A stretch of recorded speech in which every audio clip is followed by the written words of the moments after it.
Imagine waking up tomorrow and your job doesn't exist. No alarm clock screaming at 6 a.m., no boss, no emails, no rent, no money, nothing to buy, and nothing to sell. Sounds like paradise, right? Now imagine this was your entire life.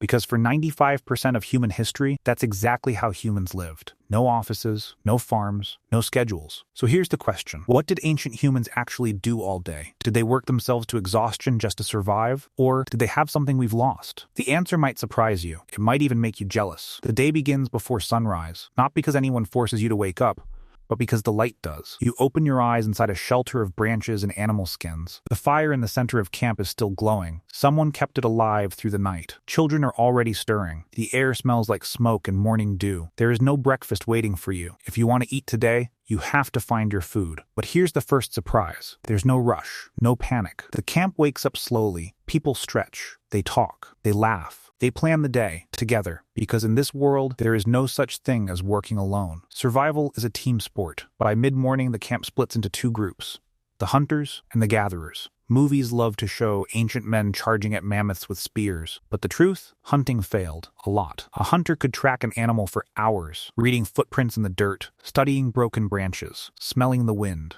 And after all that effort, the animal escapes. Some researchers studying modern hunter-gatherer tribes found that hunts fail more often than they succeed. So if hunting was so unreliable, who was actually feeding everyone? The gatherers. Mostly women, elders, and children, walking through the landscape like it was a living supermarket. Roots, berries, nuts, seeds, honey, eggs, insects. In many ancient communities, gathering likely provided most of the daily calories. The hunters brought the glory, the gatherers brought the dinner. And here's what's incredible. To gather food successfully, you needed knowledge. Hundreds of plant species memorized. Which berries feed you? Which berries kill you? Which roots hide underground? Which season brings which fruit? An ancient gatherer wasn't just picking plants. She was walking around with an entire library inside her head. Now here comes the biggest shock of all. How many hours do you think ancient humans worked each day? 10 hours? 12? Sunrise to sunset? Try again. When anthropologists studied modern hunter-gatherer societies, they found something that shocked the scientific world. Many spent only around 3 to 5 hours a day collecting food. Read that again. 3 to 5 hours, less than half of a modern workday. One famous anthropologist even called them the original affluent society. Not rich in money, rich in something far more valuable, time. So, what did they do with the rest of the day? They made things, sharpening stone tools, carving wooden spears, twisting plant fibers into rope, scraping animal skins into clothing. Every object they owned, they created with their own hands. They rested. Yes, ancient humans napped. In the heat of the afternoon, the camp slowed down. People lay in the shade. They talked, they joked, they gossiped. And scientists believe gossip wasn't a waste of time. It was social glue. Knowing who to trust, who was generous, who was lazy, that information could save your life. And the children? No school, no homework, no exams. But they were learning every single moment. Play was their education. Boys practiced with tiny bows. Girls learned which plants to pick. Children copied the adults. And by copying, they mastered survival. Their classroom was the entire world. Then, the sun begins to set. And this is when something magical happens. The tribe gathers around the fire. Food is shared, not sold, not traded. Shared. If a hunter brought back meat,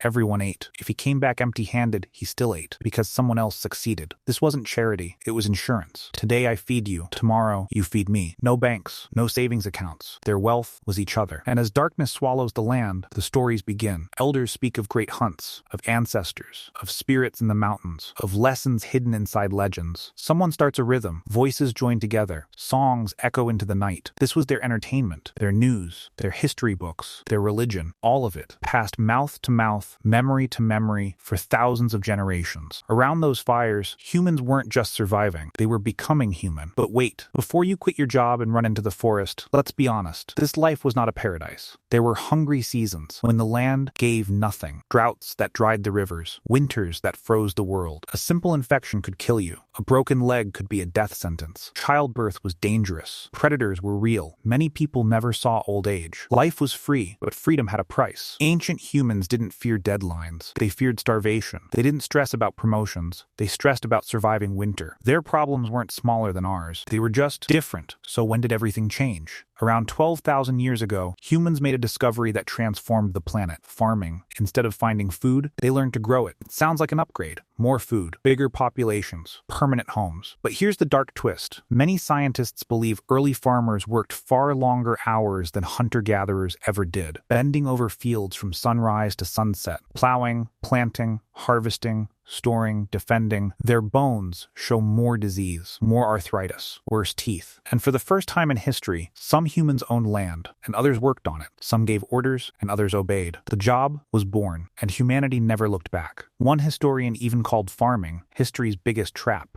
We gained civilization, cities, writing, technology, everything around you right now. But we may have lost something too. Those quiet afternoons, those long evenings by the fire, that feeling that work and life were the same thing. So tonight, when you finish your shift, when you close your laptop, when you finally sit down after a long day, think about your ancestors. People who woke with the sun, worked a few hours, shared everything they had, and spent their evenings laughing under the stars. They had no money, no possessions, no jobs, and yet they had time, they had community, they had each other. Maybe they weren't just surviving history. Maybe they understood something about living that we're still trying to remember. Thanks for watching. If you enjoyed this journey into humanity's past, don't forget to subscribe and join us for more stories about the incredible lives of our ancient ancestors. Until next time, keep your curiosity burning.